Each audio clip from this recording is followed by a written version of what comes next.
সকাল 10:05 হাওড়া শান্তিনিকেতন এক্সপ্রেস। 3 সিটের একদিকে বসে আছে হাজব্যান্ড ওয়াইফ আর তাদের বছর 7 একটি বাচ্চা। বাচ্চাটি যেখানে বসেছে তার ঠিক মুখোমুখি বসেছে 27-28 বছরের একটি ছেলে। ছেলেটির পাশের সিটে রয়েছি আমি। আমার পাশে বসা ছেলেটি ইশারাতে বাচ্চাটির সাথে চোখাচোখি করছে। এদিকে বাচ্চাটি মুখে কোনো কথা না বললেও সেও ছেলেটির সাথে ওই রকম ইশারাতেই মত্ত। ওদের দুজনের ইশারার খুনসুটি আমি বেশ উপভোগ করছি তখন। সাধারণত যা হয়, পাশাপাশি বসলে কতক্ষণ আর মুখ বন্ধ করে থাকা যায়। আমার পাশে বসা ছেলেটি তখন বাচ্চাটির সাথে কথা বলতে শুরু করলো। জিজ্ঞেস করলো, কি নাম তোমার? এখন বাচ্চারা ভীষণ স্মার্টলি উত্তর দিল, মিত্রেশ। তোমার নাম? ছেলেটি প্রস্তুত ছিল না বাচ্চাটিও তাকে নাম জিজ্ঞেস করতে পারে বলে। কয়েক সেকেন্ড থেমে মুচকি হেসে ছেলেটি বলল, আমার নাম দেবদত্ত। ভ্রু কুঁচকে বাচ্চাটি যখন জিজ্ঞেস করল, দেবদত্ত, তোমার নিকনাম নেই? না, আমার একটাই নাম। তোমার নিকনেম? আমারও একটাই, ফ্রেন্ডরা আমাকে মিত্র বলে। বাচ্চাটির কথাগুলো বেশ শুনতে ভালো লাগছিল। পা দুটো চেয়ারের ওপর তুলে দিয়েই বাচ্চাটি সিটে বসে আছে।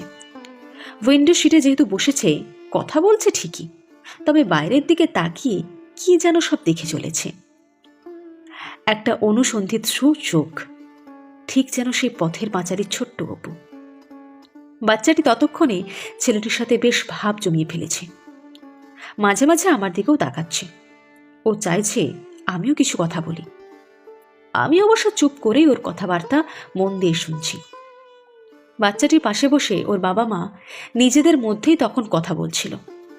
টুকটাক অনেক কথাই হচ্ছে, বলছে বাচ্চাটি। হঠাৎ করেই বাচ্চাটি ছেলেটিকে বলে বসল, তুমি মোবাইলটা পকেটে রেখে দিয়ে আমার সাথে কথা বলো। ছেলেটিও সঙ্গে সঙ্গেই মোবাইলটা পকেটে রেখে জিজ্ঞেস করলো, কোথায় যাচ্ছ তোমরা? শান্তিনিকেতন। আমার বাবারও ছুটি, মায়েরও ছুটি, দুজনেরই ছুটি। আমরা ছুটি কাটাতে যাচ্ছি। শান্তিনিকেতন কি কি দেখার আছে তুমি জানো? আমি কিন্তু জানি, অনেক কিছু আছে সেখানে। ও তাই? তুমি আগে কখনো গেছো? যাইনি, তবে জানি।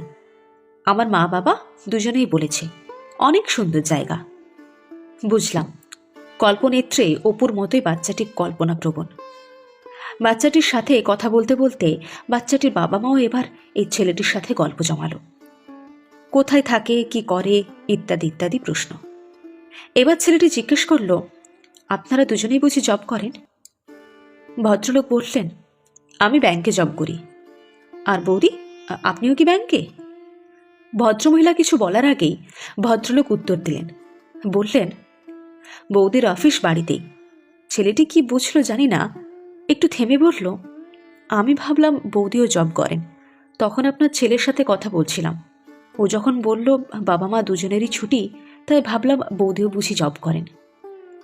ভদ্রলোক হাসলেন, বললেন, ও ঠিকই বলেছে। যেদিন আমার অফিস ছুটি সেদিন বাড়িতে বৌদিরও ছুটি। আমি ছেলেকে এটাই শিখিয়েছি। আমি অফিসে গেলে ওটা যেমন জব, তেমনই বাড়িতে থেকে বাড়ির কাজটাও জব। আমি ইনকাম করি, কিন্তু সার্ভিসটা দেয় তোমার মা। তাই মা কিছু করে না, মা হাউসওয়াইফ, এমন শব্দটা ওকে শেখায়নি। এটাও ছোট থেকে শিখে গেছে। যে মানুষটা বাড়ির কাজ করে সে কখনো বেকার হতে পারে না, এমন ভাবনায় ও অভ্যস্ত। এমনকি ভবিষ্যতে ওর যে জীবন সঙ্গিনী হবে, সে যদি জব নাও করে, সে তার প্রাপ্য সম্মানটুকুও ওর থেকে পাবে। খুব সত্যি কথা কি জানেন, এই যে সকল 8টায় অফিস বেরিয়ে যাই, আমার টাইমে খাওয়া দাওয়া, তার আগে অনেক সকালে উঠে রান্না, হাতের কাছে আমার প্রয়োজনীয় জিনিস রেখে দেওয়া, সংসারে কোনটা প্রয়োজন, কোন জিনিসটা আছে, কোনটা নেই, ছেলের পড়াশোনা, তার যত্ন, সবটাই তো করে। এই যে সব কিছু ঠিকঠাক করে চলছে, সবটাই চালাচ্ছে ও। হাউসওয়াইফ শব্দটা তো বিচ্ছিরি, মনে হয় বেকার থাকার অপর নাম হাউসওয়াইফ। আমাদের সংসার, তাই দায়িত্ব দুজনেরই। ও যে সার্ভিসটা দিচ্ছে সে তো অনেক বড় একটা ব্যাপার। ওর সহযোগিতা ছাড়া আমার পক্ষে বাড়িতে থেকে যাতায়াত করে জব করা সম্ভব হতো না। আমি ছেলেকে শিখিয়েছি আমরা দুজনেই জব করি, আমি বাইরে করছি, তোর মা বাড়িতে করছে। ছুটির দিনে তাই দুজনেরই ছুটি। যেদিন ছুটি সেদিন কোথাও ঘুরতে যাওয়া, রেস্টুরেন্টে খাওয়া, শপিং করা। আর যেদিন কোথাও যাওয়া হয় না, বাড়িতেই থাকি, সেদিন বাড়ির কাজ দুজনেই কাজ করি, রেস্ট নিলে দুজনেই নেই। আমার ছেলে এসব দেখেই বড় হচ্ছে। কথাগুলো শুনে আমি ভাবছি, কত সুন্দর করে একজন মানুষ ভাবতে পারে। মেল ইগোকে কিভাবে ভেঙে চুরে দিয়ে সুন্দর এক জীবন অধ্যায় রচনা করছেন ওই ভদ্রলোক। কে বলল সংসার সুখের হয় শুধু রমণীর গুণে? পুরুষকেও যে গুণবান হতে হয়। হাউস হাজবেন্ড কথাটা যদি পুরুষের ইগোতে লাগে, তাহলে বলবো হাউসওয়াইফ শব্দটা নারীর ইগোতেও লাগা দরকার। আমি হাউসওয়াইফ, নারীর এমন কথায় কোনো গৌরব নেই। আসলে সে বুঝিয়ে দেয় আমি হাউসওয়াইফ মানে আমি বেকার, আমি কিছুই করি না। হাউসওয়াইফ কথাটা যতটা না সম্মানের, তার থেকে বেশি সেটা অপমানের বলেই মনে হয়। কথা নারীকেই আগে বুঝতে হবে। কখনো শুনেছেন পুরুষ গর্ব করে বলে আমি হাউস হাজবেন্ড? তাহলে নারী বা কেন? সংসার হলো সব থেকে বড় অফিস। সে অফিস যে সামলায়, তার কাজকে রেসপেক্ট করতে পারলেই সে এমনিতেই সম্মান পাবে। শুধু দরকার সময়ের সাথে সাথে নিজেদের মানসিকতাটুকুর বদল। পরস্পরের কাজটুকুকে সম্মান জানালেই সম্পর্ক সুন্দর হয়।